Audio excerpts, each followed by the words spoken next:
নমস্কাৰ ষ্টুডিঅ'ত মই জিতেনে লৈ আহিছো এক বিশেষ খবৰ।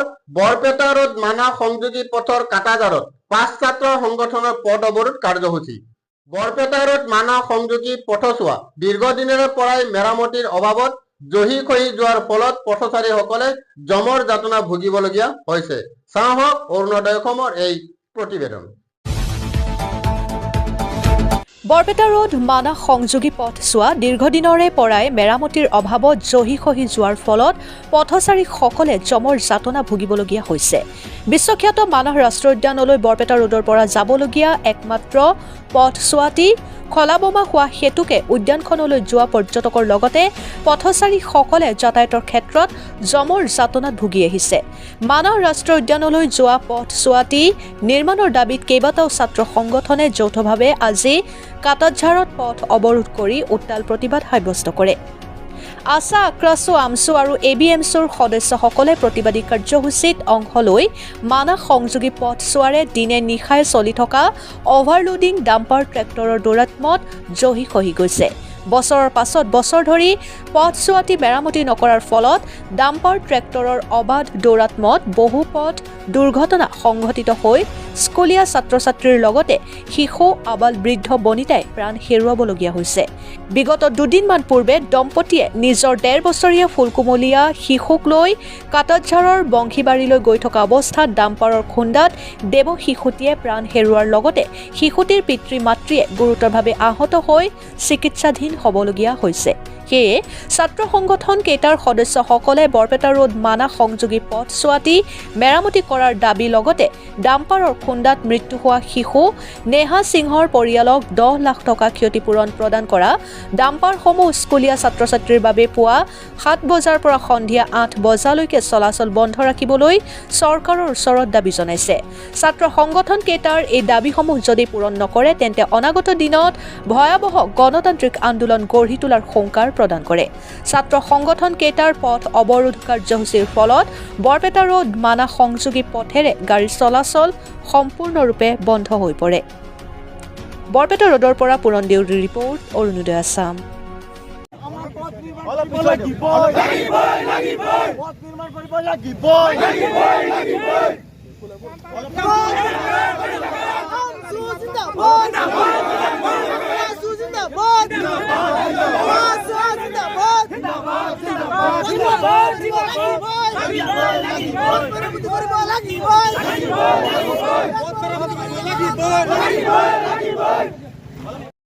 আমছু ABMছু আকাশু আশা চাৰিটাকৈ সংগঠনে আজি আমি বৰপেটা ৰোডৰ পৰা মানালৈ যোৱা যিটো মুখ্য পথ সেই পথ আমি অৱৰোধ কৰি আমি প্ৰতিবাদ সাব্যস্ত কৰিছো। প্ৰতিবাদ এইবাৰে নহয়, বিগত দিনতো আমি সংগঠনে হওক ৰাইজে হওক প্ৰতিবাদ সাব্যস্ত কৰি আহিছো। প্ৰশাসনক আমি জনাই আহিছো যে এই ৰাস্তাৰ যিটো জৰাজীৰ্ণ অৱস্থা এই ৰাস্তাটো অতি সোনকালে মেৰামতি কৰিব লাগে, কিন্তু আমাৰ দাবীৰ প্ৰতি চৰকাৰ তথা প্ৰশাসনে কোনো ধৰণৰ গুৰুত্ব আৰোপ কৰা নাই। আপোনালোকে গম পাইছে যোৱা দুদিন আগতে এই মানাহ সংযোগী পথত যি দুৰৱস্থাৰ ফলত আমি ইতিমধ্যে গম পাইছো যে ৰঞ্জু কোম্পানীৰ ফালৰ পৰা ডাঙৰ ডাঙৰ বল্ডাৰ কিছুমান এই ৰাস্তাত পেলাই থৈছিলে। এই বল্ডাৰৰ ফলত স্কুটি আৰোহী এজনে লগত কেঁচুৱা এজনী আছিলে 1.5 বছৰ বয়স, এই কেঁচুৱাজনীৰ লগতে ডাম্পাৰৰ তলত পৰি মৃত্যুবৰণ কৰিছে। আমি দাবী উত্থাপন কৰিছো এই কেঁচুৱাজনীৰ পৰিয়ালক 10 লাখ টকা ক্ষতিপূৰণ হিচাপে দিব লাগিব আৰু এই ৰাস্তাৰ যিটো জৰাজীৰ্ণ অৱস্থা এই ৰাস্তাটো অনতিপলমে মেৰামতি কৰাৰ ব্যৱস্থা কৰিব লাগিব। আৰু লগতে ক'ব লাগিব এই ৰাস্তাত যিটো ডাম্পাৰৰ যিটো দৌৰাত্ম এই দৌৰাত্মটো বন্ধ কৰিব লাগিব। এই ডাম্পাৰসমূহৰ যি অভাৰলোডৰ যি ব্যৱস্থা এই ব্যৱস্থা বন্ধ কৰিব লাগিব। আৰু প্ৰতিদিনাই যি হাজাৰ হাজাৰ ডাম্পাৰ এই ৰাস্তাৰে চলাচল কৰে আৰু বিশেষ কৰি ক'ব লাগিব ডাঙৰ ডাঙৰ যিবিলাক কোম্পানী আছে, বিশেষ কৰি ক'ব লাগিব ৰঞ্জু কোম্পানীৰ কথাই আমি কম।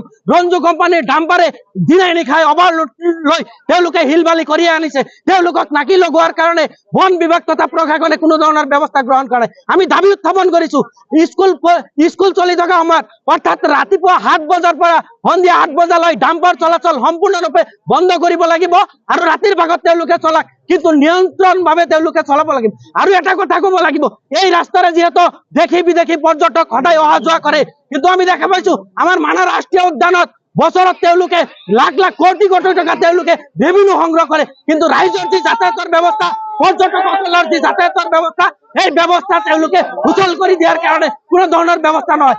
আজিৰ পিছতো যদি চৰকাৰ প্ৰশাসনে কোনো ধৰণৰ গুৰুত্ব নিদিয়ে তেতিয়াহ'লে আগন্তুক দিনত আমি বিভিন্ন দল সংগঠন ছাত্ৰ ছাত্ৰী ৰাইজক লৈ কৃষক সমাজক লগত লৈ ভয়ংকৰ গণতান্ত্ৰিক আন্দোলনৰ কাৰ্যসূচী ল'ম।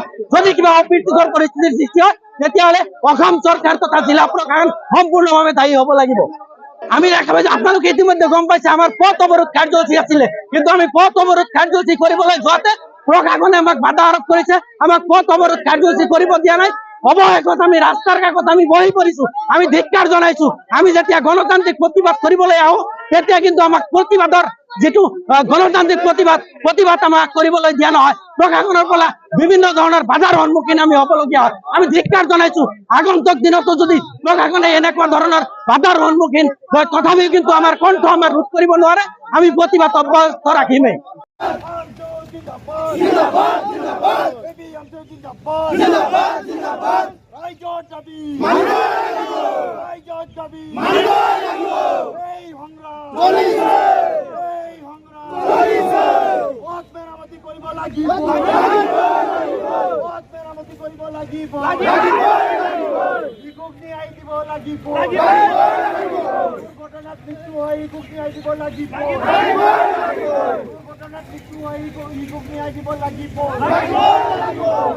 দেখিছে যে আসলতে মানা আৰু বৰপেটা ৰোড সংযোগী যি ৰাস্তা, এই ৰাস্তাৰ যি দুৰৱস্থাৰ কাৰণে ইয়াতে সঘনাই এক্সিডেন্ট দুৰ্ঘটনা হৈ আছে। যোৱা পৰশু যে নিশা সিংহা নামৰ এজনী শিশু এই ৰাস্তাত মৃত্যুবৰণ কৰিব লগা হ'ল, আৰু তাৰ প্ৰতিবাদত আজি ৰাস্তা মেৰামতি কৰিব লাগে, নিশা সিংহাৰ পৰিয়াললৈ আৰ্থিক অনুদান প্ৰদান কৰিব লাগে।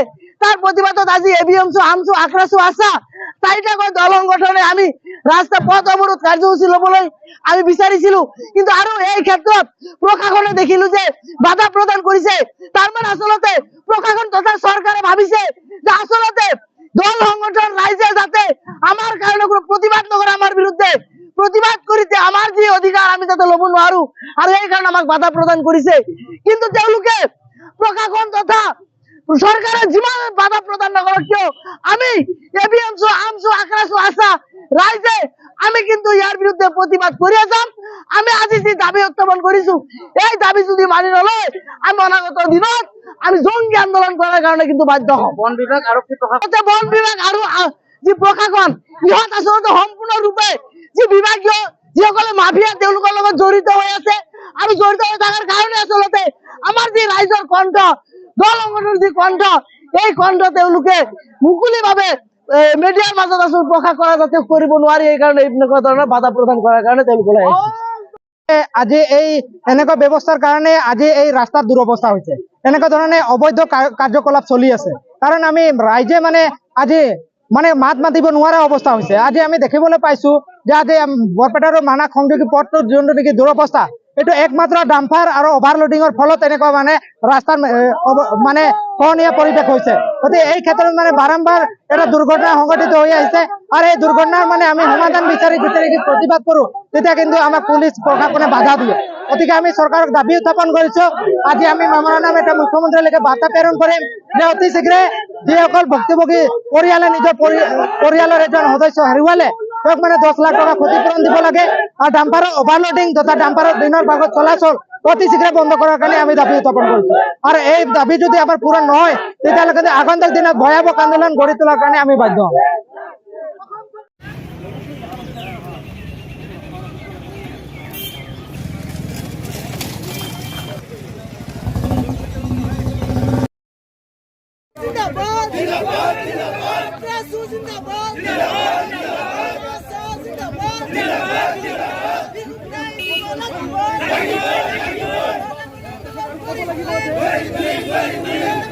বন্ধ করো, ডাম্পার চলা বন্ধ করো,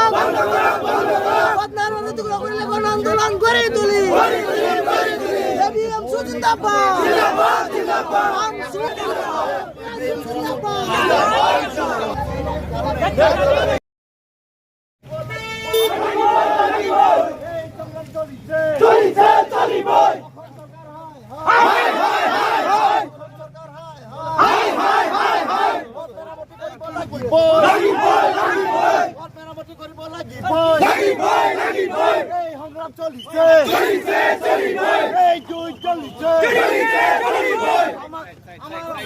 আমার দাবি মানিব লাগিব আমার দাবি মানিব লাগিব এই সংগ্রাম চলিছে এই জয় চলিছে আপনার জিন্দাবাদ আপনার জিন্দাবাদ আম জিন্দাবাদ জিন্দাবাদ